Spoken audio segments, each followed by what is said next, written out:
산동 동화쌤입니다. 이제 생각하는 거, 이제 수능을 보든지 아니면 논술을 하든지 아니면 살아가면서 이제 생각하기 하는 바탕 세 번째 시간입니다. 이제 한 번 들으면 조금 어려울 수도 있고 아니면 뭐 이걸 왜 하지? 하는 생각을 할 수 있지만 이렇게 뭐 1번부터 글쎄요 한 4번까지 놓고 할 것 같은데 지금이 3번이고 이렇게 계속 듣다 보면 비슷한 것들도 있고 그 원리가 좀 유사하지 않나? 라는 생각을 많이 하실 것 같아요. 그러다 보면 생각하는 게 한 개에서 이렇게 두 가지로 갈라지는 경험을 하게 되고 이 두 개를 비교를 해가면서 다시 하나로 합쳤을 때 이 첫 번째 한 개랑은 확실히 다른 하나를 얻으실 수가 있어요. 왜 이렇게 얻어야 되냐면 극단적인 생각을 안 하거나 아니면 어떤 두 개를 하면서 그 상황의 범위나 범주, 상황을 더 자세하게 이해하거나 아니면 이 두 개의 어떤 지점을 찾음으로 인해서 그냥 생각 자체로 끝나는 것이 아니라 현실에 적용할 수 있는 것도 한 번쯤 생각해 보는데 도움이 될 거라고 생각합니다. 네. 자, 이 그림을 그리면서 아이들 평생 가르치면서 내가 잘못했다고 생각하는 게 뭐냐면 이 개연을 엄청나게 크게 그렸어야 돼요. 이렇게 거의 지금 이것도 내가 잘못 그렸는데 우연도 엄청나게 이 개연을 크게 그렸어야 돼요. 대부분이 개연이에요. 네. 이 우연이라는 것도 조금이에요. 요것도 필연도 조금이에요. 이거 극단적인 생각이에요. 이제 필연이라고만 생각하면 인과관계가 명확한 것이고 어쨌든 필연적인 이유가 있지 않냐고 사람들은 생각해서 계속 인과관계를 찾아요. 하지만 어떤 하나의 일이 생겼을 때 굉장히 많은 이유들이 있어요. 필연적인 이유들이. 네. 그 중에서 어쩌면 요것을 내가 이것을 선택하는 거잖아요. 주관적으로. 요것 때문에 이 일이 발생했을 거야. 이것 때문에. 라고 선택할 수 있게 되고 그러면 이게 왜 발생했냐라고 했을 때 그것들이 우연적인 요소도 굉장히 여러 가지로 해서 우연과 우연이 겹쳐서 세계사가 이루어졌다라는 그런 개념도 있어요. 네. 자, 독일 국민에게 고함 뭐 이런 책을 보든지 예?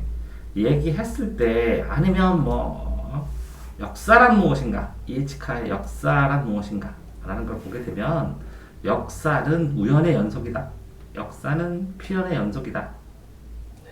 뭐 어떤 세계사의 상황들을 분석했을 때 이런 식으로 봐도 나쁘지 않고 이렇게 필연이라고 봐도 나쁘지 않은데 이 두 개가 극단적인 양쪽으로 깔린 관점이고 이 깔린 관점을 이 양 끝을 중시해서 제가 아이들을 가르치고 봤는데 잘못했다라는 생각을 많이 하는 중이에요. 요새는. 왜?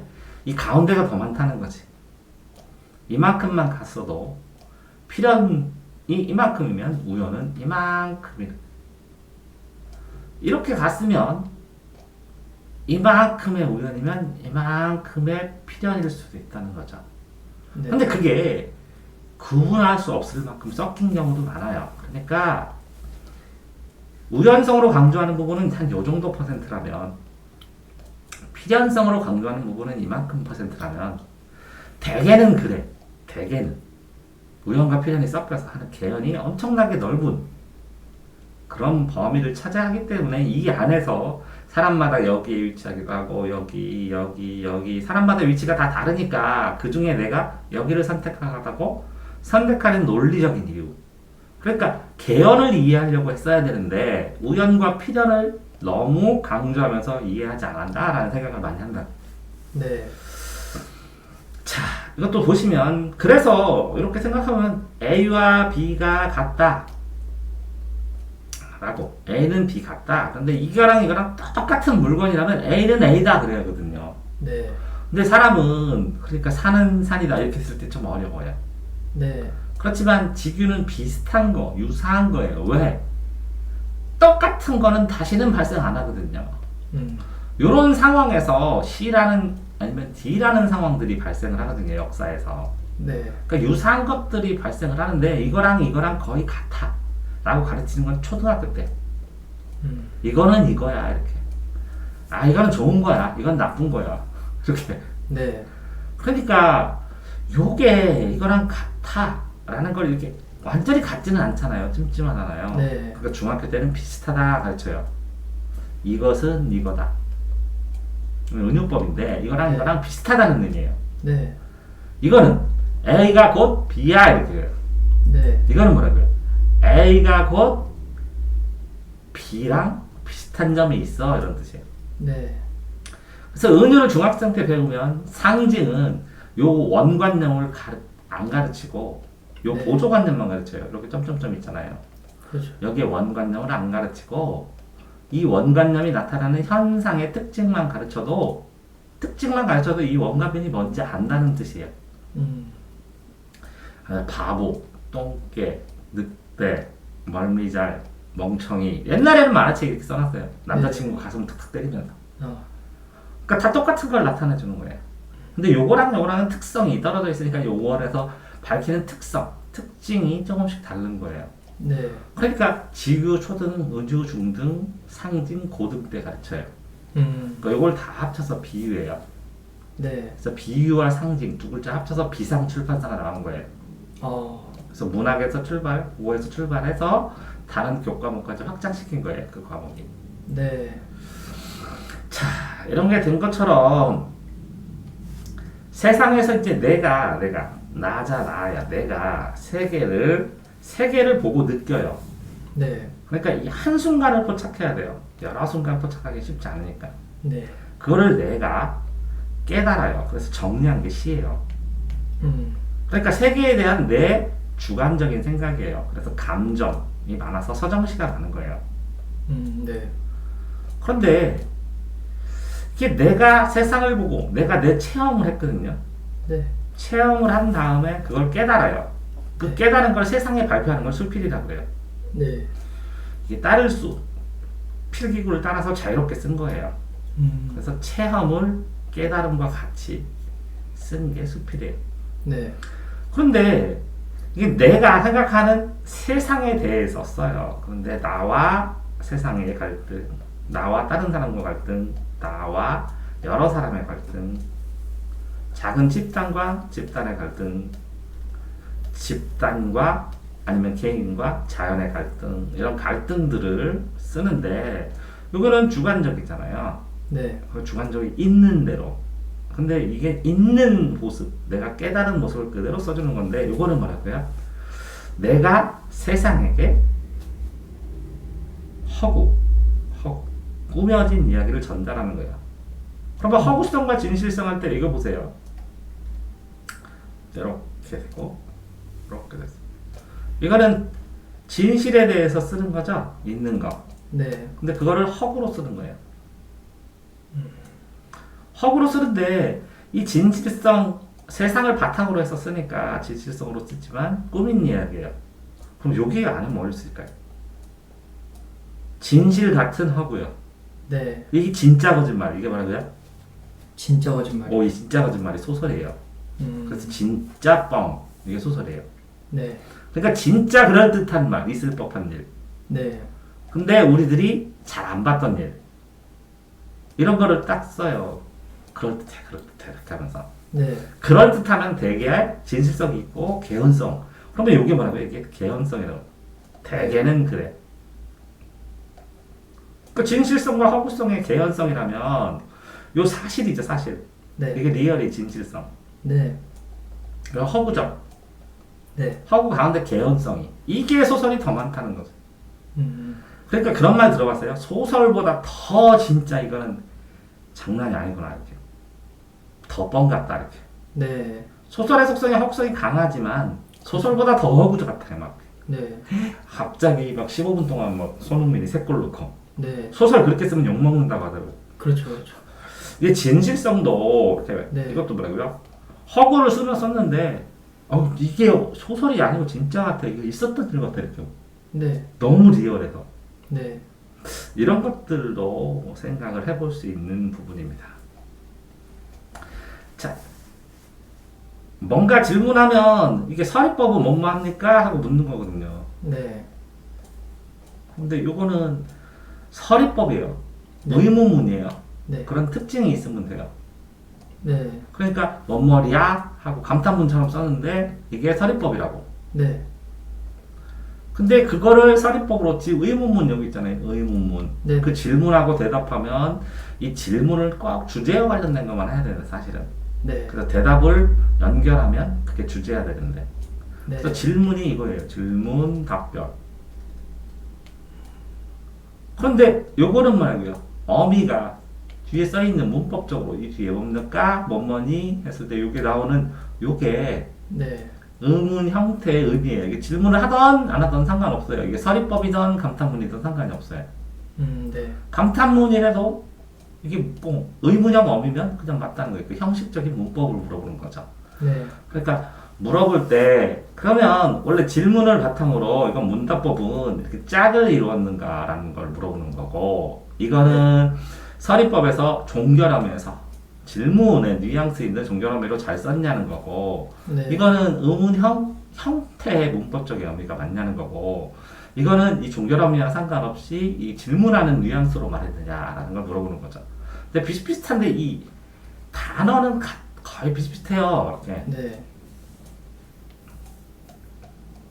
이렇게 비슷한데 엉덩이든 방댕이든 궁댕이든 힙부든 근데 사람들이 참 정확하게 봤을 때는 조금씩 힙하고 뭐 엉덩이하고 뭐 방댕이하고 궁둥이하고 뭐 이게 사투리도 있을 텐데 부위도 조금 다르고 네. 라는 말도 하더라고요. 네. 그러니까 유사한데 달라. 네. 그 비슷한 건데 이걸 차이점을 정확하게 이게 비슷한 공통점이 있는데 공통점 범주는 좀 넓게 보는 거겠잖아요. 그죠? 네. 네. 공통점은 넓게 보이는데 차이점은 미세한 차이를 알면 실력이 있다고 보는 거지. 사람들이 네. 미세하게. 그러니까 넓게도 볼 수 있고 미세하게도 볼 수 있고 거시로도 보고 미시로도 보고 그렇게 하면서 공통점 차이점이 나온다는 거죠. 네. 이건 큰 흐름 할 때 많이 나와요. 이 지는 뭐뭐지고 네. 이거 고하고 고대하고 새로운 거하고 네. 옛날 것을 전통을 이렇게 새로운 걸로 만들어 간다는 거예요. 네. 이건 익힌다는 거예요. 네. 옛 것을 학습해서 새 것을 만든다. 그런데 여기에서 이 계승을 해서 잊는다는 거예요. 잃으려면 전통도 이어진 거고 인습이에요. 인습. 네. 인습도 이어진 건데 이건 네. 버려야 될 것. 음. 이거는 이어야 할 것이래요. 네. 그래서 계승을 할 때 이거를 새롭게 창조적으로 그렇게 뭐 창조 뭐라고 변형해서 뭐라고요? 변형해서 그 시대에 맞게 네. 그래서 개성해야 오래 간다는 거예요. 네. 그러니까 옛날 게 나오고잖아요. 그러면 네. 이건 배워야 할 것만 나오지 이건 버려야 할 것, 욕해야 할 것 이거 잘 안 나와요. 네. 우리 욕을 시험지에다가 일부러 넣겠어요? 아니요. 그러니까 이거를 아니면 여기서 당파를 하면 당파를 했을 때 요거는 고쳐야 할 것. 그렇지만 나름 장점도 있다. 네. 그러니까 뭐예요? 장점은 어떻게 해요? 수용하고 장점은 수용하고 단점은 없어야죠. 고치거나 없애고 네. 없앤 거보다 고치는 게 더 좋을 수도 있어요. 네. 그 단점이 있는 이유도 있으니까. 네. 네. 그래서 이렇게 재구성하는 거 재구성이 창조라고 해요. 네. 그렇죠. 완전히 원판으로 만들지는 않으니까. 그래서 옛날 게 나오면 옹고지신이 답하냐? 라고 생각을 하면 맞는 경우가 굉장히 많았어요. 수능에서. 자, 어쨌든 그렇게 하면서 판단할 때 제일 중요한 건 뭐라고 그랬어요? 이건 주체. 네. 이걸 뭐라고요? 객체. 네. 그런데 이 주체와 객체 말고 여기에 뭐라고요? K라는 사람이 있으면 이게 네. 듣는 상대예요. 네. 네. 묻는이 아니라 듣는. 듣는. 그래서 압정법이 생기죠. 네. 여기서 둘이 요 문장에 대해서 내가 말을 했어. 요 문장에 대해서 네. A가 B에게.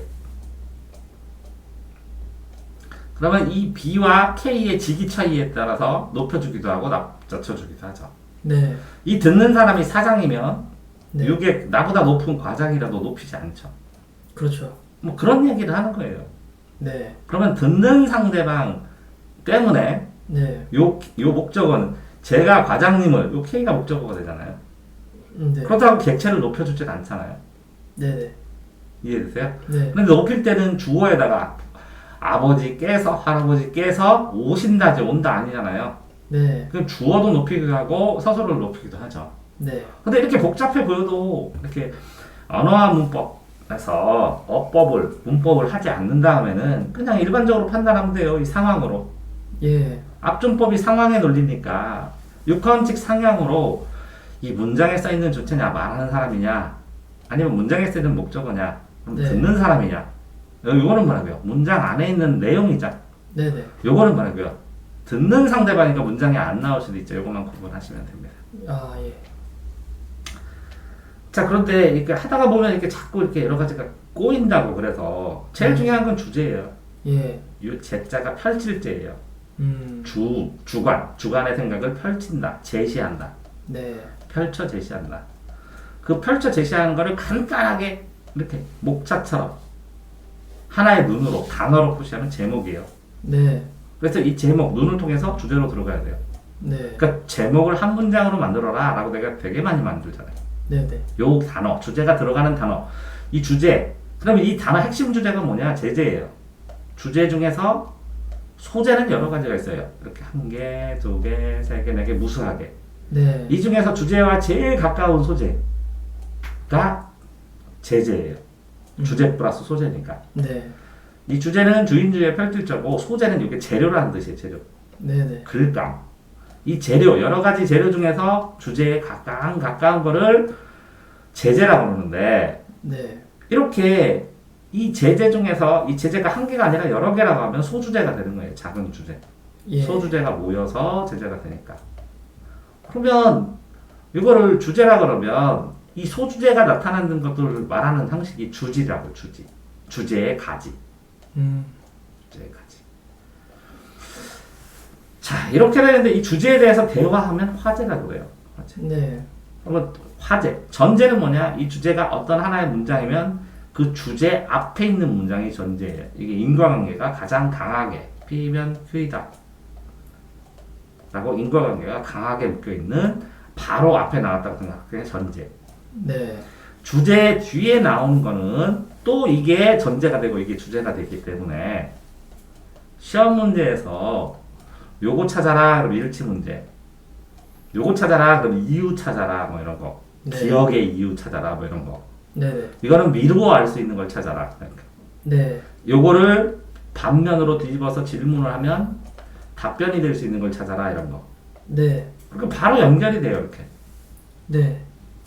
그러니까 이거는 제일 쉬워요. 일부분만 읽으면 돼서. 네. 그러니까 난이도 하. 요거는 난이도가 중. 시간만 되면 찾을 수 있어요.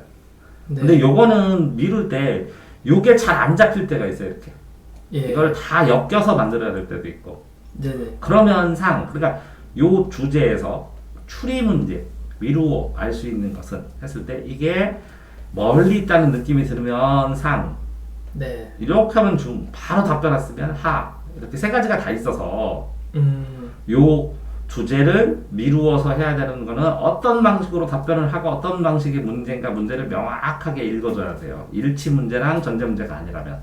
네. 그 방향성을 잘 찾아서 요 A 부분에 있나 B 부분에 있나 C 부분에 있나를 찾아야 돼요. 거리도 비슷하죠? 네네. 근데 조금씩 차이기 때문에 아이들이 어렵다고 얘기하는 거예요. 그리고 그거를 이 주제에서 추리된 걸 찾아라 그랬더니 A, B, C 세 개가 나오면 다 돼요. 추리가.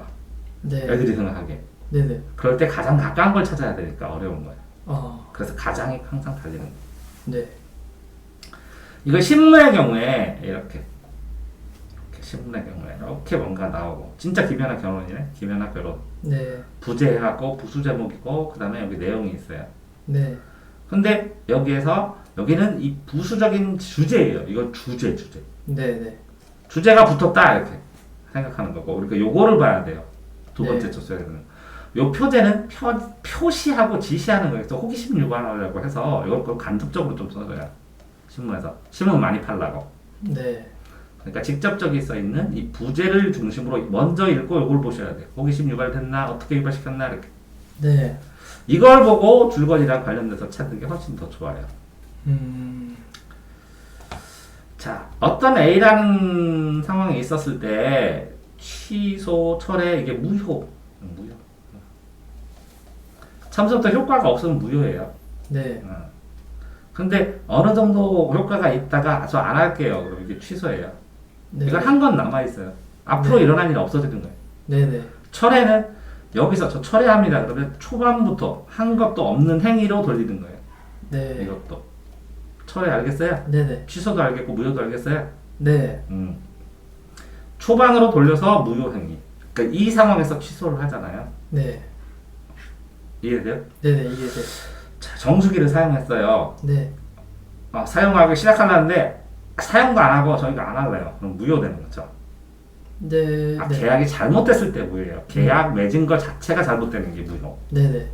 근데 계약은 정상적으로 진행되는데 저희가 안 쓸래요. 네. 그럼 취소되는 거예요. 그거 가져가는 거. 네. 근데 쓴 거는 영향이 있어요. 네. 근데 이거를 써서 이렇게 시간이 지났거든요. 네. 그랬더니 기계가 잘못됐어요. 그러면 이 계약 자체를 무효로 돌린다고. 그렇죠. 그러면 이렇게 초반으로 들어간 걸 철회라고. 네.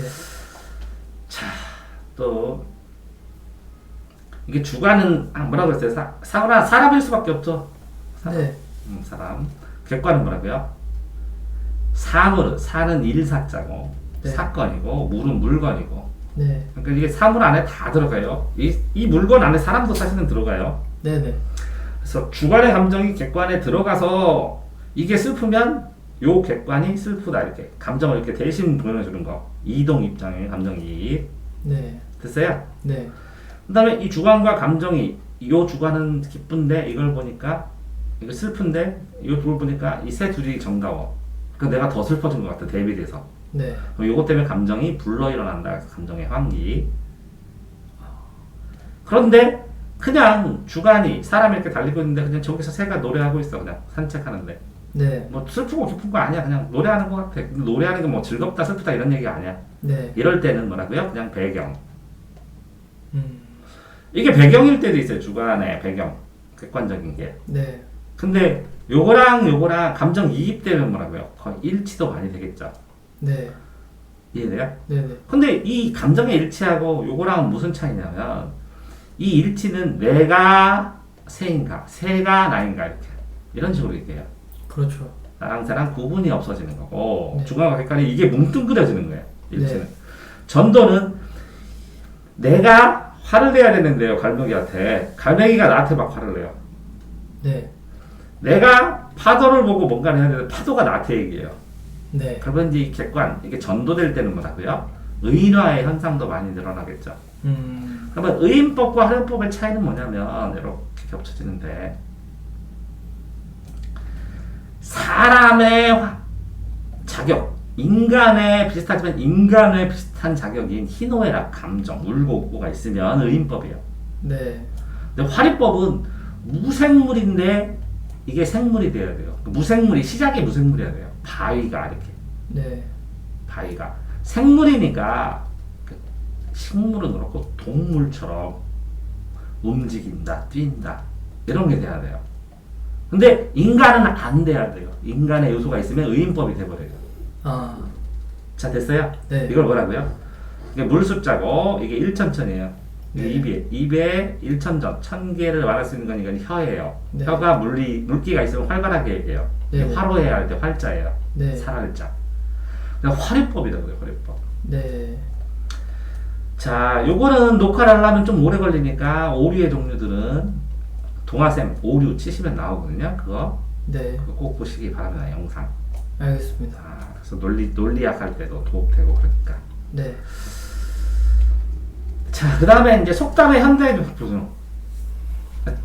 뭐 예를 들어서 이 인터넷에 보면 누구누구 어록 이런 거 많잖아요. 네. 비판적으로. 그 비판적으로 본 어록을 또 비판하는 게 중요한데 그 사람하고 똑같이 볼 수는 없으니까. 네. 뭐 박명수 어록이나 무슨 어록 많이 떠들잖아요. 네. 그거의 가치, 옛날 어록. 그럼 예를 들어서 돌다리도 두드리고 건너라. 이게 무슨 뜻이에요? 일 시작하기 전에 항상 아, 먼저 조심하라고요. 신중해라. 네. 신중해라. 그럼 왜 하필이면 돌이라고 썼어요? 그 시대에는 돌이 가장 단단하니까. 네. 왜 두드려요? 그 돌이 안전한지 안 안전한지. 확인해 본다고. 네. 그럼 두드리면 뭘 할 수 있어요? 두드리면 판단할 수 있죠. 이게 깨지는지 에어지는지. 그럼 네. 신중해라 좋잖아요. 네. 근데 요즘 사람들은 이걸 뭐라고 그래요? 꼰대요. 왜요? 요즘은 이제 즉흥적인 세대니까. 그러니까 돌다리인데 왜든 이 돌다리를 돌다리잖아, 돌다리. 네. 그러면 이 돌다리 되면 요거는 뭐라고요?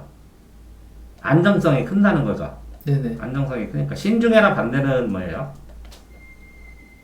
안정성이 즉흥적으로. 즉흥적이라? 순발력 있게. 네네. 즉흥적인 거하고 오랫동안 하는 순발력 있게, 적응력 있게. 그 네. 단어를 선택할 때도 조금 더 사람들이 설득할 수 있는 네. 순발력 있게, 빠르게. 이게 안정된다는 거죠. 이게 무너질 확률이 몇 프로라고? 거의 너무 적다는 거죠. 네. 근데 두드리는 동안에 뭐라고? 이미 두드리는 다른 동안에 사람들은 다 어떻게 했다고? 건너버렸다고. 주식 다 매수했다고. 네네.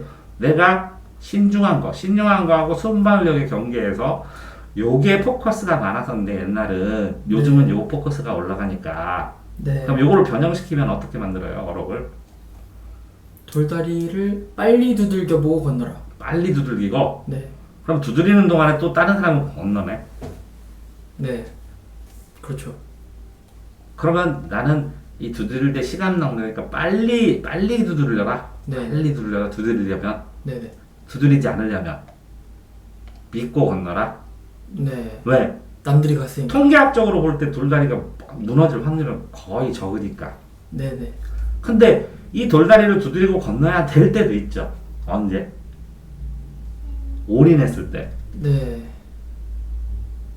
만약에 이게 0.1%라도 무너지면 뭐라고? 피해가 너무 회복할 수 없을 때. 네네. 그러니까 상황에 따라 이게 달라져야 된다는 건데. 이러면 사람들이 이 순발력 있게 건너라 이런 거 몰랐어요, 옛날에는. 알았죠. 근데 왜 이렇게 썼어요? 속담을? 그때는 그래도 순발력의 장점보다 신중함의 장점이 더 크게 보였으니까요. 그러면 옛날 사람들은 함부로 했다는 거예요? 신중하지 않으니까 이런 말을 했으니까.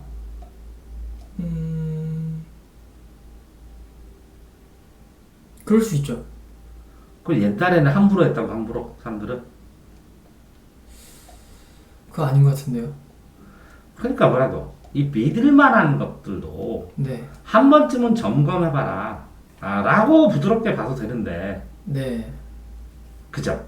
그렇죠. 신뢰의 대상이지만 네네. 한 번쯤은 점검해봐라. 안 할 때는 진짜 이 돌이 아닐 수도 있잖아. 예, 겉모양만 돌이고. 그렇죠. 그러니까 신중한 것도 한 번쯤은 점검해봐라. 이렇게 바라보면 되는데 너무 극단적으로 이걸 만들어 버린 다음에 이렇게 고친 건 아닐까요? 이런 식으로 속담을 놓고 기본 의미 생각해보고 뒤집어 본 다음에 네. 다시 이거의 가치를 재발견하고 네네. 그런 다음에 다시 속담을 만들잖아요. 네. 그러면 제대로 속담 공부하는 거예요.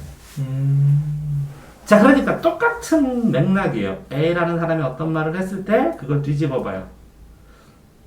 네. 그런 다음에 다시 A-로 가요. 네. 그런 다음에 B-를 만들면 제대로 된 자기 생각들을 만들어가는 과정이라는 거예요. 네. 자, 황금 만능 중에 좋고 나쁜 거예요? 좋은 거 나쁜 거가 아니죠. 나한테 배우니까 그런 말 하는 거네, 이제. 네. 학교에서 어떻게 배운다고요? 황금 만능 중에는? 안 좋다고 배우죠. 나보다 이렇게 배우잖아요. 네. 그러니까 이걸 뒤집으니까 황금이 만능이구나. 굉장히 좋게 사람들은 평가하구나. 네네. 만 가지가 가능하대. 그러니까 거의 모든 게 된다는 거잖아. 이거보다 네네. 좋은 게 있어? 없죠. 그러면 소원을 빌어라 그러면 다 뭐 달라 그래 사람들이? 돈 달라 그러죠. 황금 달라 그러잖아. 네. 근데 무슨 왜 황금 만능 중에서 나쁜 거라고? 그럼 돈 달라는 건 나쁜 거야? 아니죠. 그러면 요걸 바꾸면 어떻게 바꿔야 돼? 황금 우선주의. 그럼 황금을 우선하고 있어. 그거 나쁘게 들려, 좋게 들려? 조금 안 좋게 들리는데요. 그럼 어떻게 바꿔야 돼? 황금 선호주의. 선호하는 건 나빠 들려? 선호는 그래도 조금 부드러운 것 같아요. 선호주의. 부드럽긴 하는데, 야, 이것도 사람들이 왜 황금을 선호하냐고. 네. 그럼 황금을 가치를 돌같이 해야 돼? 황보기를 들어같이 해야 되냐고요? 황금을 보기를 돌같이 하라. 뭐 그러고 싶은 사람도 어딘가 있을 수도 있죠. 황금은 돌이잖아, 맞잖아. 예예. 황금을 가치 황금은 돌이잖아, 금속이고. 네. 이거 황금을 가치를 돌같이 하라. 그러면 황금 돌. 이 황금이 돌같이 지천에 있나봐. 엄청 부자다. 예.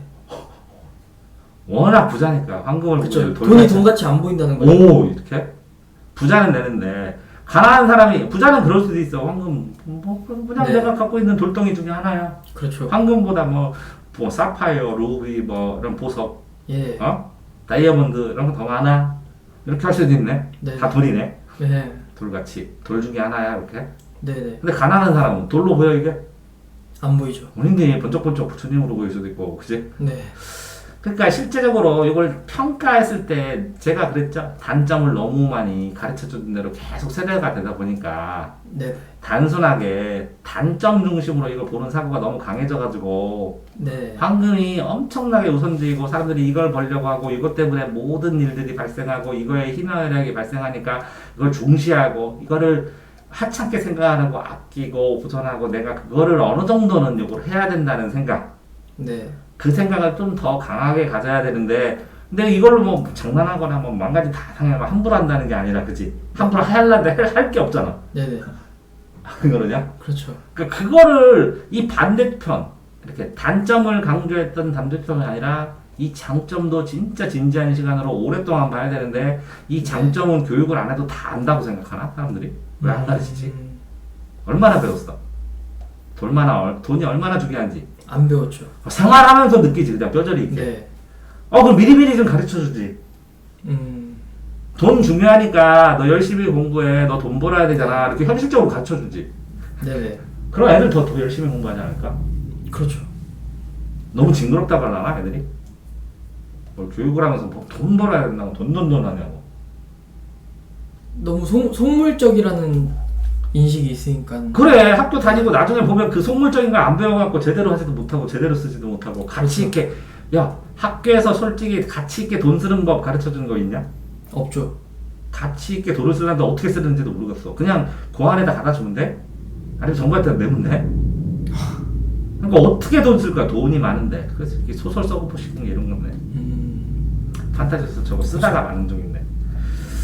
자, 어쨌든 읽기도 종류가 이제 굉장히 읽기 종류 40가지 해갖고 제가 유튜브에 올렸는데 읽기 종류가 되게 많아요. 네. 읽는 방식이 애들 가르치려면 그거 보시는 거 권합니다. 이렇게 종류가 한 40가지 해놨는데 읽는 방식에 따라 재미있게도 읽을 수 있고 그런데 네. 너무 읽는 게 이렇게 단순하게 돼갖고 아이들이 읽는 거 훈련이 제대로 안 된 것 같아. 그냥 읽으라고 하고 그래서 네. 읽기 종류 40가지 해놨는데 그 읽기 종류 40가지에서 뭐 만약에 한 가지가 더 있다면 시험지 읽기예요.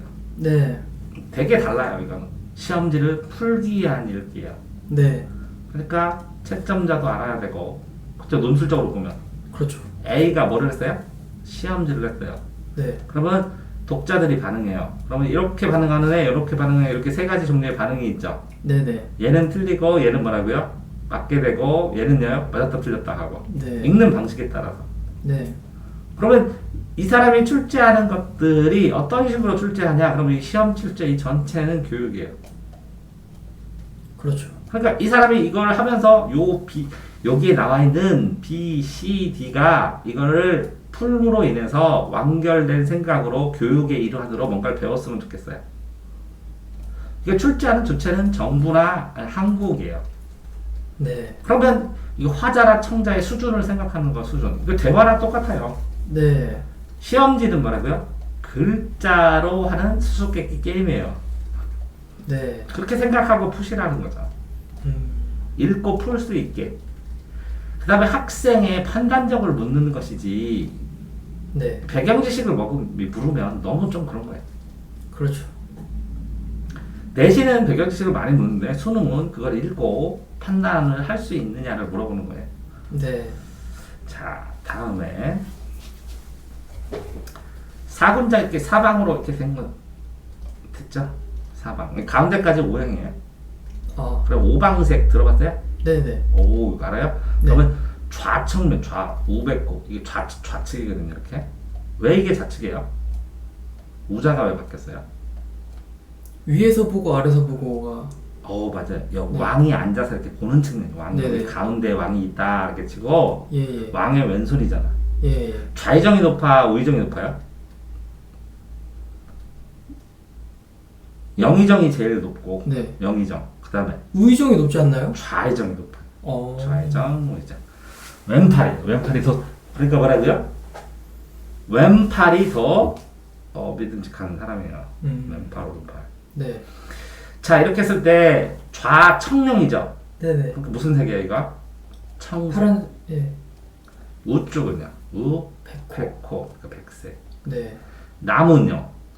주, 주작이에요, 주작. 네. 아, 그러면 불굴주, 적색이에요. 그러면 북은요? 현무. 거물현이니까 현자예요. 네. 검은색. 여기는 뭐예요? 노란색이에요. 황토, 황금, 네. 왕. 이거 다 아는 거예요? 네. 진짜요? 그래서 백색 띠 따면 노란색 띠 따고 청색 띠 따고 적색 딴 다음에 쭉 돌아서 검은색 띠 띠고 따는 것도 알아요? 그건 몰라요. 그렇게 회전? 없더라고 그래서 내가 한번 썼는데 네. 우리나라에 없더라고 이거 왜 하는지. 어. 흰색은 뭐라고요? 깨끗함. 노래하는 네. 거예요? 이제 땀이 묻기 시작하고 청색은 진해지고 이건 피처럼 붉게 많이 수정하고 네. 피가 굳어서 검은색이 될 만큼 다 수정을 많이 해서 이렇게 삥 도는 거죠. 오방색이고 이거는 뭐라고요? 좌, 우 이거는 뭐라고요? 상하 네. 뭐라고요? 동, 서, 남, 북 됐죠? 공간 네. 이건 동, 네. 동 이쪽은 서, 남, 북 됐어요? 네. 공간 사방 했을 때 좌청룡 이렇게 이거죠? 이게 뭐라고요? 봄 네. 그럼 요거는 여름 네. 요거는 뭐라고요? 가을, 겨울 네. 사군자로 하면 이거 뭐예요? 매화, 봄의 매화 선구자 이거는 여름의 난초, 깨끗한 난초 네. 이게 가을의 곡화 겨울의 대나무 그래서 매낭국죽 이렇게 네. 다 연결이 돼요. 이거 외에도 한 네. 2, 30가지가 이렇게 연결돼서 통합이 돼요. 음. 심지어는 오장육부도 여기 다 들어가고 예. 음양모행이라고 했을 때 네. 이게 뭐라고요? 음양모행 했을 때 네. 저 사방이가 다 들어가요. 음. 그러면 주역이 어디 나오냐면 역경은 시경, 서경 이 주역이 역경이라고 해요. 네. 이게 삼경이에요. 네네. 사선은 뭐라고요? 사선은 이건 춘추전국 시대 이전 그러니까 네. 맹자 공자님 이전 시대고 그 네. 이후에는 사서 삼경이 이게 뭐라고요? 삼경 경전이라고. 네. 이 사선은 뭐라고요? 논어 공자님 말씀 맹자 그다음에 대하 명론덕 덕을 밝히는 거 중용 네. 중간에 도를 밝히는 거 중용 네. 요게 사서예요. 그런데 이 주역에 보면 뭐가 나온다고 했어요? 혼돈에서 하나가 있으면 이게 뭐라고요? 양과 음으로 나뉘고 또 이제 네. 뭐로 나누고요? 양과 또 음으로 양과 나누고 음으로 그럼 또 음이 있겠죠? 네. 이게 양과 음으로 나누고 또 이게 양과 양과 음으로 음으로. 나누고 또 이게 양과 음으로 나누면 요 세 개는 쭉쭉쭉 이렇게 되죠? 그렇죠. 두 번째는 쭉쭉 땡땡 이렇게 되죠? 네. 그러면 그 다음 세 번째는 쭉 땡땡 이렇게 되죠? 네. 네 번째는 쭉 땡땡 땡땡 이렇게 되죠? 네. 이런 것처럼 여기도 또 만들어야죠 이렇게. 네. 그럼 이게 뭐라고요? 하나는 이걸 뭐라고요? 효. 음. 요거는 뭐라고요? 음양. 네. 이해되세요? 네. 또 요 네 거는요? 팔쾌. 음. 그 중에서 이쪽으로 봐도 똑같은 거 네 개만 뽑아서 사쾌, 건공감리. 이렇게 되는 거예요. 네. 그래서 이진법으로 가는 거예요. 제일 처음에 한 개는 2의 0승, 네. 두 개는 2의 1승, 여기는 2의 2승, 여기는 2의 3승 이렇게. 네. 그래서 컴퓨터처럼 이렇게 연결되면 떨어지면 쭉 연결돼서 전기가 통하면 양. 그래서 이거는 1, 이거는 0. 네. 그래서 실제적으로 이렇게 끊어진 거 있죠? 음괴. 이걸 네. 떨어지면 이걸 음으로 보면 돼. 이거는 뭐라고요? 전제가 통해서 이건 양이라고 보면 되고. 그래서 1이라고 쓰면 양, 이거는 네. 양, 이렇게 보면 네네. 이렇게 디지털 세계가 나오는 거예요. 네. 자, 아무튼 이 정도 하고 오감각은 다 알죠? 얼굴에 다 있죠? 네. 복합 감각은 이렇게 감각이 두 개예요. 눈은 하얗고 눈은 네. 차갑다 이렇게. 어. 근데 안 끝났죠. 고 하면. 그래서 한 문장을 네. 끝낼 수 있는 거는 마침표, 물음표, 느낌표밖에 없어요. 네네. 컴마도 한 문장이 끝난 게 아니에요. 네네. 한 문장에 감각이 두 개 들어있다. 눈에 대해서 감각이 두 개 있지. 네. 이럴 때는 복합 감각이다. 됐어요? 네. 그런데 어떤 감각이 종소리가 들리는데 청각인데 원래는 네. 여기다 쓰면 안 되죠. 그러니까 청각인데 뭘로 보여? 동그라미 시각이 보이는 것처럼 표현한 거예요. 뻥이에요. 이건 표현한 방법. 이건 교차된 거예요. 하나의 감각. 그러니까 이것도 아니고 이것도 아니고 가운데 부분이에요. 그게 공감각이에요. 네. 그러니까 이건 공통이에요. 네. 그러니까 교집합이에요. 이거. 교차하니까. 네. 이건 합집합이고. 근데 다른 두 개의 감각이 어떻게 교차하죠? 이걸 원감각이라니까. 이건 현실에서는 종소리가 들어요. 그럼 뭐세요? 원감각. 그러니까 네. 청각이에요. 원감각. 네. 그거를 문학적 표현으로 뭐라고요? 이건 보조 표현이에요. 네. 보조 표현 감각. 표현으로 동그라미가 보인다고 상상하는 거예요. 네. 그러면 이건 시각으로 한 거예요. 네. 그럼 청각의 시각으로 변화시켰어요. 네. 변화. 그래서 청각의 시각화 이렇게 표현을 해줘요. 네네. 그럴 때 이걸 공감각이라고 한다. 아, 네. 근데 이 청각이나 시각이나 같은 거 얘기하는 거죠. 그렇죠. 그런데 뭐라고요? 원래 감각은 청각인데 뭘로 표현했을 뿐이에요. 보조 감각인 시각으로. 시각으로 비유한 것 뿐이죠. 네. 그러니까 청각을 시각으로 문학 표현했다. 네. 그래서 청각의 시각화 이렇게. 네네. 그래서 공통이죠. 네. 그래서 공감각. 알겠습니다. 그다음 오감 말고 뭐가 있어요? 육감. 육감은 뭐예요? 뭐죠? 오감각은 감각과 뇌 사이의 인과관계가 명확해요. 아, 예. 근데 육감은요? 인과관계가 이게 불분명해요. 아니요. 이게 건너뛰어가 좀 팍 가요. 네. 직감이요? 네. 이게 직감과 직감은 뭐라고? 그럼 직접 가죠. 감정을 느끼는 게. 그러니까 직접 말고 뭐라고요? 어느 걸 거쳐서 간다는 거죠. 감정 표현을 하면서. 네. 그죠? 돌려서 가는 게 아니라 바로 가요. 네. 그러니까 여기서부터 여기까지 바로 가요. 네. 여기에 있는 관계들을 잘 모르겠지만 네네. 왠지 여기서부터 여기까지 갈 것 같아요. 네. 방향성으로. 이해돼요? 육감이랑 직감은 무슨 차이가 있나요? 육감은 미래 예시하는 거 아닐까요? 예상?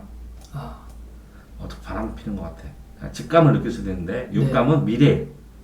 그러니까 눈과 눈 사이에 뭐 이렇게 판타지 소설 보면 제3의 눈이 있는 사람 있잖아요. 네. 눈과 눈 사이에 여기 네. 눈 하나 또 있잖아. 네. 요 눈을 뜨면 육감이 생긴다고. 네. 이해됐어요? 직감은 그러면 과거랑 현재예요? 직감은 논리 구조가 없이 탕 뛰어서 이걸 판단한다고. 이유는 모르겠지만 답이 이거 같다고. 아, 직감은 육감은 그럼 인과관계가 있어요? 육감은 미래를 예측한다고. 아, 잘 모르겠지만 인과관계를 모르겠지만 이거는 여기서 여기 연관된 것 같아. 그러니까 요 차이도 뭐 요 오감각 빼고 요걸 육감이라고 할 수도 있겠지. 네. 근데 구분을 어떻게 하는지에 따라서 다른데 어쨌든 오감각만 있는 건 아니라는 거지. 네. 감각을 초월하면 어떻게 돼? 감각을 초월하면 뭐 뭔가를 거치지 않고 바로바로 그럼 느낄 수 있겠죠? 감각으로 찾을 수 있는 게 뭐예요? 현상계. 네. 그래서 이 현상이 전부 다 우주 시뮬레이션이라고 데이터라고 얘기를 하는 그럼 뭐 유튜브에나 이런 데 많이 나오잖아. 네. 이게 다 뭐라고? 현상이. 우주가. 다 허상이라고.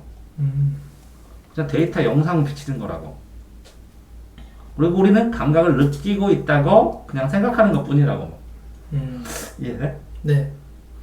그럼 그걸 감각을 초월하면 요거 허상을 깨고 볼 수 있겠네? 그렇죠. 그러면 뭐가 될 것 같아? 그럼 우주의 진실에 직면하겠네? 네. 모르겠다. 자, 이 제도라는 거에 대해서만 아이들이 힘들어해서 이 여러 가지들이 결합된 법률 제도, 그죠? 네네. 교육 제도, 결혼 제도 이런 거 많이 들어봤죠? 네. 그런 것처럼 어떤 단어 뒤에다 제도를 쓰면 네. 이 결혼에 관한 제도가 우리나라하고 동양과 서양이 다르잖아요. 우리나라 동양 안에서도 다 다르고 네. 습성도 다르고 네. 뭐 매매운 하는 데도 있고 연령대도 다르고 다 사회 풍습에 따라서 네. 그 사회의 흐름이나 풍습이나 전통이나 이런 거에 따라서 네. 다 습관적으로 오랫동안 전해 배우면서 굳어진 거죠. 네. 제도. 자, 근데 민주주의 제도는 민주주의도 제도죠. 네네. 이렇게 이게 제도가 굉장히 넓게 쓰이는 거예요. 그러면 틀이 있다, 형태가 있다. 네. 자, 문화하고 문명하고 어떻게 달라요? 문화는 정신 문화, 네. 문명은 물질 문명. 음. 근데 이게 문화 안에 요 안에 문명이 조그맣게 있다 이렇게 생각하는 게 나쁘지 않아요. 네. 왜? 이 물질 문명도 정신 문화에 영향을 주니까. 그렇죠. 그러니까 크게는 문화, 여기는 문명, 여기도 문화 이렇게 나누기도 하지만 크게는 문화, 인류 문화. 네. 이렇게 크게 쓸 때도 있고 이렇게 대립되는 개념으로 쓸 때도 있고 그래요. 네. 문화와 문명. 됐어요? 알겠습니다.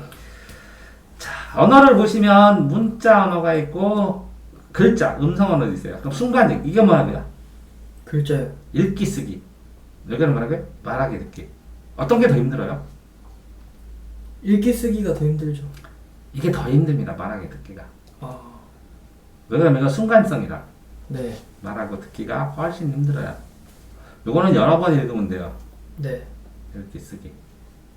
제일 힘든 게 뭐라고요? 말하기하고 듣기 중에서 말하기가 힘들죠. 듣기가 힘들어요. 뭔 말인지 이해를 못해요. 그래서 이걸 제일 오래 해요. 태어나서. 들은 다음에 뭐를 해요? 말을 해요. 네. 그런 다음에 뭐라고 해요? 그 다음 써요. 읽어요. 읽어요.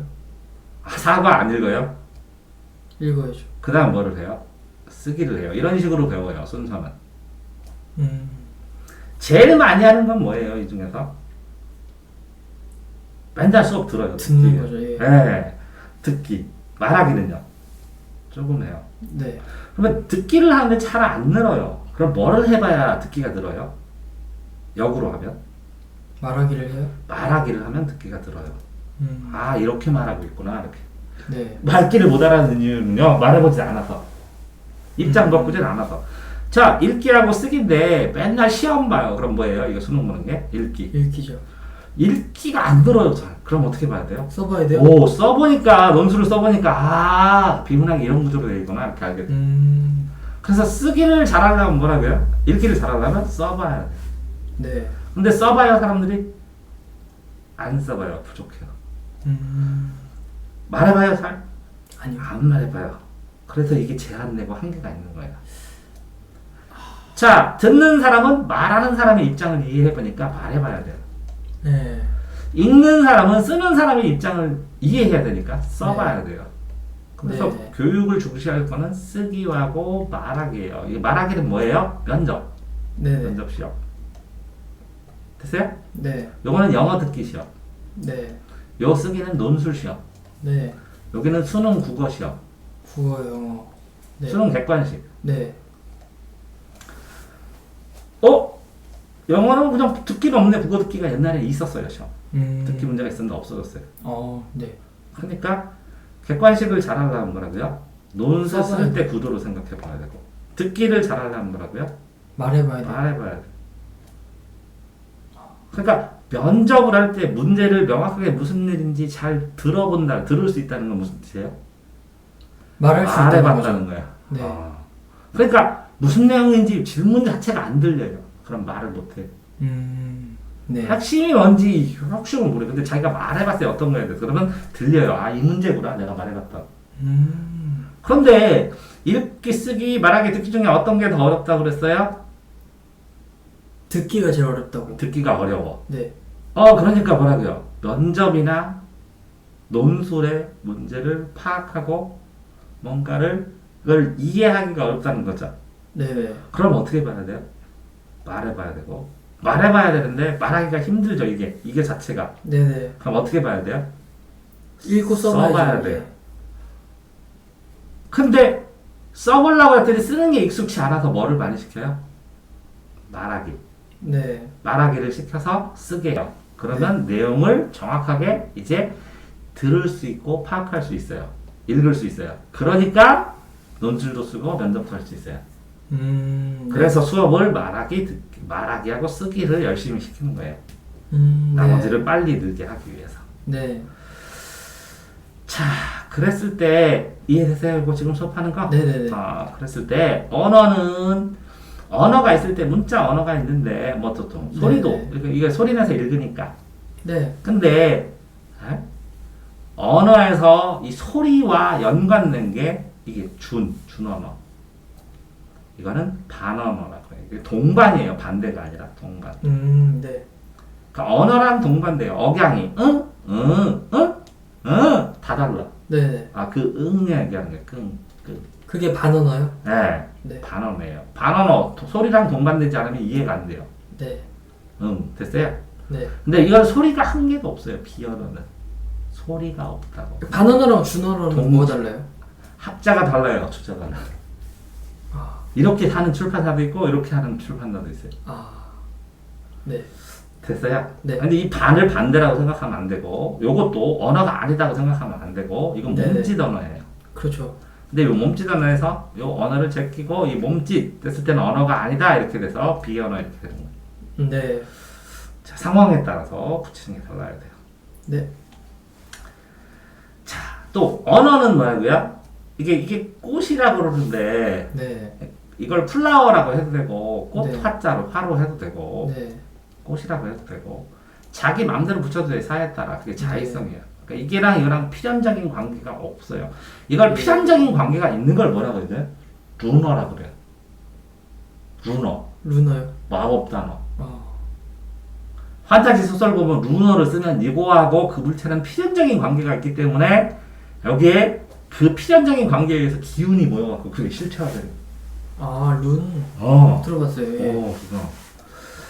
그거. 이 자의성이 아니라 필연성이 딱 완전히 있으면 루너가 돼갖고 그게 진실이기 때문에 우주의 원리이고 그 에너지의 흐름이기 때문에 그대로 그걸 형상화시키는 거예요. 루너가. 이해되세요? 네. 사회가 있으면 이 사회에 따라서 사회적인 약속이라는 거고 역사에 따라서 이렇게 흐름에 따라서 생겼다, 네. 탄생했다가 성장했다가 소멸했다. 그렇죠. 탄생, 성장, 소멸하고 이게 문법이 있다, 체계성, 예. 뭐 이런 것들이 언어의 성격이에요. 예. 그 다음에 요 분수가 진짜 되게 많이 쓰이는데 네. 분수는 소수하고 차이가 뭐냐면 네. 소수는 1보다 작은 수예요. 뭐라고요? 1보다 작은 수. 그러니까 0. 몇몇몇 이렇게. 네네. 0.99 이런 거. 1은 소수가 아니고. 네네. 분수는 1을 나눈 수. 네. 뭐라고요? 1을 나눈 수. 나눈 수가 분수, 나눈 수. 이건 네. 뭐라고요? 1보다 작은 수. 네. 그러니까 1보다 작고 1로 나누면 1보다 작아지죠. 네. 1을 나누면 그렇죠, 1보다 그래서 분수를 소수로 바꿔 쓰는 건데 네. 요 소수 1보다 작죠. 비교죠. 네. 그러니까 이거는 수의 체계가 없어요. 소수라는 건 유리수, 무리수 뭐 없잖아요, 다. 네네.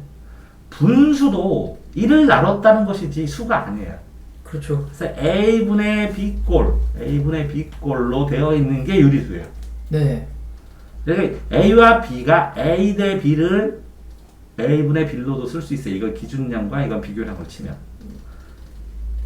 네. 그래서 비율이나 이 퍼센트 비율이나 이거를 A 대 B를 기준으로 해서 네. A의 수준을 하면 이게 퍼센트가 돼요. 네. 이 기준치가 퍼센트로 했을 때는 이게 100이에요. 100으로 고정되고 100 안에 이게 몇이냐고. 네. 그래서 이 100이라는 숫자를 이렇게 바꾼 거예요. 그렇죠. 1, 100. 네. 이게 1000으로 바꾸면 이렇게 퍼밀이 돼요. 3개가. 네. 이게 기준량분의 변화량이에요. 네. 이렇게 되어 있을 때 어떤 기준 연도분의 변화량, 이걸 지수라고 그래요. 지수.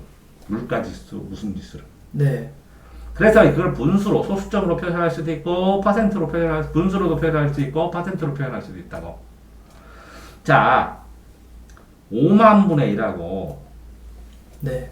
100만 분의 1 있으면, 네. 소축적 지도는 뭐예요? 이 중에 소축적 지도는 5만 분의 1이죠. 이거는 5만 분의 1이 커요? 100만 분의 1이 커요? 5만 분의 1이 크죠. 이게 대축적이에요. 그래서 숫자가 작은데도 숫자로 봐야 된다고. 이거는 뭐라고요? 소축적 제도가 된다고. 예. 그렇게 분수로 보면 되는데 맨날 헷갈려 애들이. 이게 기준이 분수라고 네. 지구인 항문의 기준이 분수라고. 네. 기준 양분의 비교량. 기준치인데 기준치를 정했을 때 기준치를 어느 정도로 단위로 바꿨을 때 네. 단위 속도 하면 50km로 달려요 100km지 per hour 하면 요 기계 이게 1시간당 이렇게 단위로 바꿨을 때 한 단위 네. 요거는 비교하는 거야 50km인지 100km인지 네. 단위당 얼마야 뭐라고? 단위당 얼마요? 어떤 기본당 우리가 약속된 단위당 얼마 네. 그래서 기본당 얼마 이렇게 되는 거야 그러니까 이걸 통째로 분수로 바꾼다고 그랬잖아.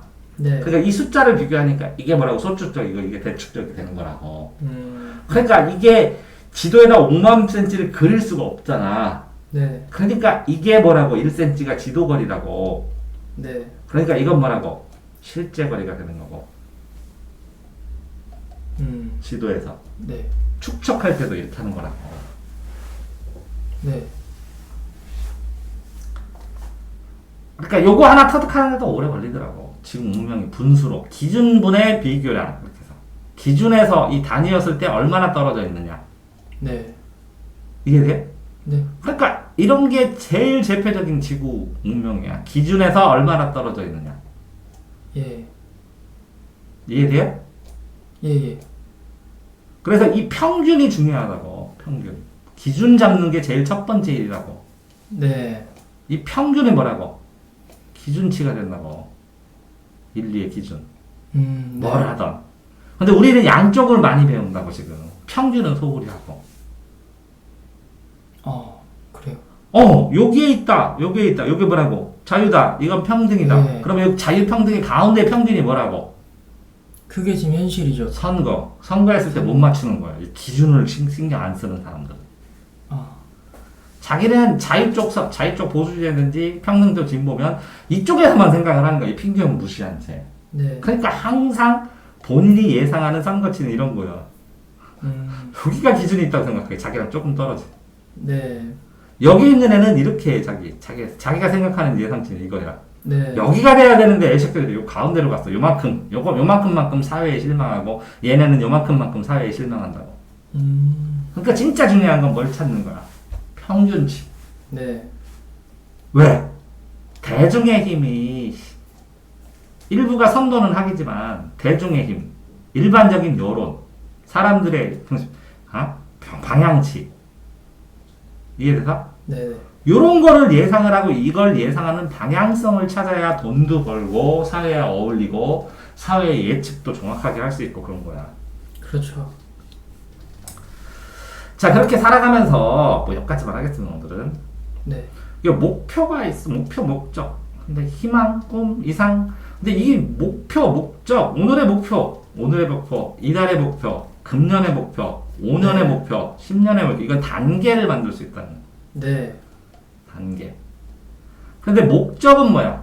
이 표로 만들 수 있어. 표시 네. 단계. 적은 관역적인 어느 방향으로 가느냐의 방향성. 네. 좋은 세상이 목적이다. 이렇게. 네. 방향성. 됐어요? 네네. 그런데 이 목표하고 희망은 달라요. 이상도 다르고, 네. 꿈도 다르고. 네. 됐죠? 네네. 목표는 아이들이 인수어울이를 해요. 네. 근데 희망은 더 구체적일 수도 있어요. 이거 추상적일 것 같지만.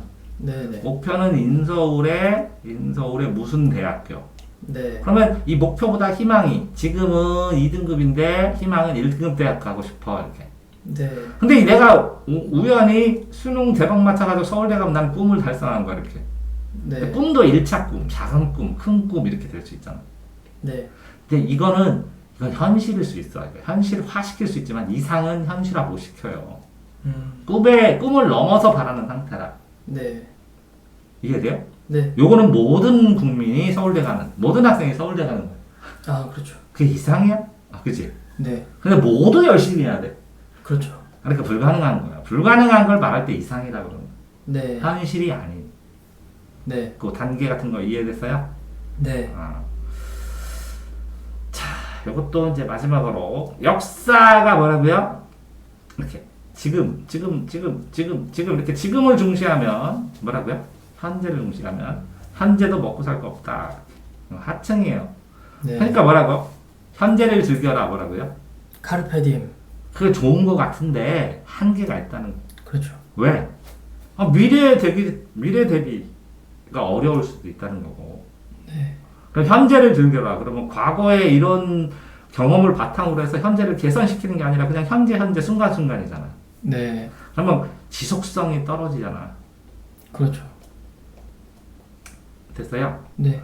근데 중산층은 어쨌든 현재 살아감이 미래의 방향성을 가지고 바친다고 생각해서 미래를 위해서 이렇게 더 쳐올리고 발전적으로 살려고 아끼고 저축하고 그러잖아, 중산층은. 네. 미래 지향으로 해서 미래 지향점인데 문제는 뭐예요? 앞으로 이렇게 될 때야 이게 지향을 예측하기도 힘들 뿐만 아니라 네. 예측을 해도 이게 어긋나고 현재의 고통을 감내하고 참아내야 되잖아. 그렇죠. 그러면 젊어서 일만 하고 늙어서 돈 생겼더니 할 게 없네 이런 말도 있고 그러는 거야. 그러면 현재와 미래의 균형을 어떻게 잡을 거냐는 거야. 어? 그지? 네. 현재는 어느 정도 놀고 미래도 덤벼있는 이게 되게 힘들어. 네. 실컷 잘 먹고 앞으로 부자로 살 거야. 월급 다 썼는데. 안 그러니까 되죠. 몇 대 몇으로 먹고 몇 대 몇으로 쓸 거야. 이렇게 현재도 즐기면서 소소하게 미래도 대책을 세운다는 거는 한정된 안에서 해야 되니까 반비례 관계야. 이렇게 네. 현재를 많이 쓰면 뭐라고? 미래가 힘들고 네. 현재를 많이 참으면 현재를 많이 쓰면 미래가 힘들고 네. 미래를 많이 위하면 현재가 아주 어렵고 그럼 적당하게 어느 수준에서 할 거냐고. 그럼 경제학과 똑같네. 네. 그러니까 이 곡선을 이렇게 통째로 옮기려면 뭐를 해야 돼요? 수입을 늘려야지. 아, 예. 그래서 이게 발전된 선진국이고 점점 발전해 나가는 거지. 네. 자, 그런데 어쨌든 부자들은 현재도 잘 되고 미래도 어느 정도 대응이 됐어. 현재도 충분히 즐길 수 있고 미래도 거의 보장이 되니까 네. 이 미래의 예측 가능성이 힘들다 그랬죠? 네. 그래서 과거의 역사를 배우는 거예요. 왜? 인간은 100년밖에 살지 못하고 같은 비슷한 환경이니까 이렇게 순환되니까. 네. 순환되는 환경에 이 역사의 교훈을 배워서 이 더 발전된 변화된 역사에다가 적용하는 거지. 네. 네. 대측하고. 그렇죠. 자, 그렇게 되어 있는 상황에서 요거는 이런 거예요. 갈등론은 부자예요. 부르주아. 네. 프루도에트야. 피나게 일하는 사람. 노동자. 네. 이거는 무상계급. 네. 이건 유상계급이라고 해요. 유상계급은 생산수단을 소유한 사람. 네. 무상계급은 생산수단이 없이 노동력만으로 일하는 사람. 네. 이게 프롤레타리의 혁명이에요. 프롤레타리가 뒤바꾸자. 그래서 이거 꼭 싸워야 돼. 싸우는 게 당연해. 네. 어? 그래서 계층이 아니라고 보통 계급이라고 하는데 네. 어쨌든 이런 뉘앙스야. 계층이라고 쓰더라도 네. 갈등이 있을 수밖에 없어. 갈등이 전제된 거야. 이거는 뒤집어 엎어야 되니까. 네. 이제 기능론은 상중하가 이렇게 서로의 역할을 한대. 네. 근데 상중하가 서로의 역할을 한다. 그러면 좀 입에 발린 것 같죠. 네. 근데 여기서 여기가 올라갈 수 있어. 네. 이동이 어느 정도 자유로워. 그러면 기능론이야. 네. 근데 이게 막혀. 그럼 뭐라고요? 계층 갈등이 일어나는 거야. 네. 세대 갈등도 일어나는 거고. 소통이 안 되면. 네. 근데 요거는 기능론, 계층론은 각각의 역할을 한대. 그러니까 너는 농민이니까 나는 왕이고 너는 노동자니 농민이니까 농사나 똑바로 줘. 왕 신경 쓰지 말고 이런 얘기가 아니야. 네. 서로 상호 시너지 가능성이 있다는 걸 얘기하는 거야. 그런데 실제적으로 어떤 걸 봤을 때 충돌이나 갈등이 일어나면 이 이론의 특성이 급격하게 많이 나타나고 네. 잘 돌아갈 때는 이 이론으로 설명하기가 좋고 그런 거야. 네. 바라보는 시점이야. 근데 잘 되는 것도 아니고 안 되는 것도 아니면 이 두 개가 섞여서 일어나니까 혼란스러워하지. 이해됐어요? 네. 그럴 때 그렇게 혼란스러울 때 쌤이 뭐라고 했어요? 대소, 경중, 경중, 장단, 정단, 선후, 선우,